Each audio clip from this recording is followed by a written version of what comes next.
aousubillahi min asheytaani rajim bismillahi rahmaani rahim asalaamaaleykum wa rahmatullahi wa barakatuhu ñoo ngi leen di nuyu bu baax te di leen siyaare man la Mame Mor Mbacke président Touba Ca Kanam président waqf Touba Ca Kanam waaye di leen nuyuwaat bu baax di leen siyaara di ko teg ci loxol docteur Athie mi jiite autorité waqf di am mbégte bu baax nag ci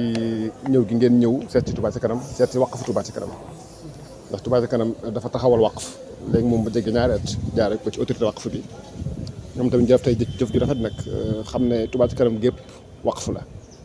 xëy na dafa nekkul waqf boo xam ne dañ ko officialisé waaye waqf bi nag mooy officialisé Touba Ca Kanam te dañu bëgg bu ñu nee ba ci kanam Touba Ca Kanam gépp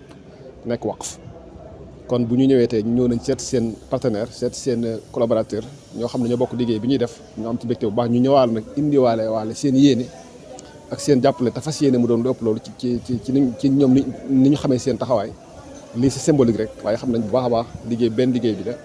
kon nag nañ dalal jàmm bu baax a baax ci Touba Ca Kanam ci waqf Touba Ca Kanam ci turu sëñ Mountakha mi nga xam ne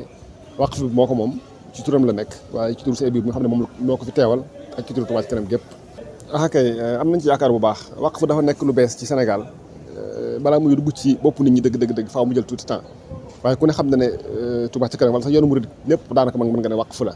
ndax lépp c'est volontaire da ngay joxe sa alal ci yoonu yàlla fu ñu ko def baax na kon loolu waqf la kon nag bu ñu ko nosee ba mën ko organiser ba nit ñi mën koo gën a mën a jëriñoo waqf loolu moo tax mu jóg kon moo tax bu ñëwee ñu ubbil leen suñu loxo ba mu bras ouvert ngir fas yéene jàppale ak ñoom ci lépp loo xam daal mooy tax lu ñu am ci ay ressources tey jullit ñi moom ko yëpp te di ko def ci yoonu yàlla ñu mën koo nos ba mu mën a gën a am njëriñ ndax buñ jëlee exemple rek ci dëkk yi nga xam ne ñoo def waqf yu mag yu am solo fu mel ne Turquie fu mel ne Koweït fu mel ne dëkki naar yi vraiment am nañ ci jéego yoo xam ne gëm nañu ne buñ ci taxawee niñ ci war a taxawee ànd ci liggéey ci ak crédit yi ak autorité waqf mën nañoo dem ba àgg fu mel noonu wala fu ko jege wala sax fu ko raw